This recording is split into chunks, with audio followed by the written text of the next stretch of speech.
তারপর এক রাতে কিছু বামনকে ফ্যাক্টরি থেকে সাইকেল বের হতে দেখা যায়। এই 3 বছর ছেলেটি এক বিশাল পরিকল্পনা করেছিল। সে 5টি চকলেটে সোনার টিকিট লুকিয়ে দিয়েছিল এবং সেগুলো পুরো দেশে পাঠিয়ে দেয়। যারা এই টিকিট পাবে তারা ফ্যাক্টরি ঘুরে দেখার সুযোগ পাবে আর ফ্রিতে চকলেটও খেতে পারবে। সঙ্গে তাদের মধ্যে একজন পাবে বিশাল পুরস্কার।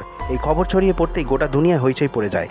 সব শিশু তার চকলেট কিনতে শুরু করে, কারণ ফ্যাক্টরি দেখা ছিল সবার স্বপ্ন। এক মেয়ের ধনী বাবা তো কোটি টাকায় গোটা শহরে সব চকলেট কিনে ফেলেন, যার ফলে তার মেয়ের ভাগ্যে সোনার টিকিট জুটে যায়। এক প্রতিভাবান ছেলের গণনার মাধ্যমে অনুমান করে সোনার টিকিটওয়ালা চকলেট কিনে ফেলে। তৃতীয় ছিল একটি মোটা ছেলে, সে সারাক্ষণ চকলেট খেত, তারও ভাগ্যে সোনার টিকিট জুটে যায়। সাক্ষাৎকার চলাকালীনও তার মুখ চকলেটে ভর্তি ছিল। চতুর্থ সোনার টিকিটটি প্রায় এক কুম্ফু মেয়ে, যে সবকিছুতেই প্রথম হতো। 3 দিনের মধ্যে 4টি টিকিট বিতরণ হয়ে যায়। এখন বাকি শুধু একটি টিকিট।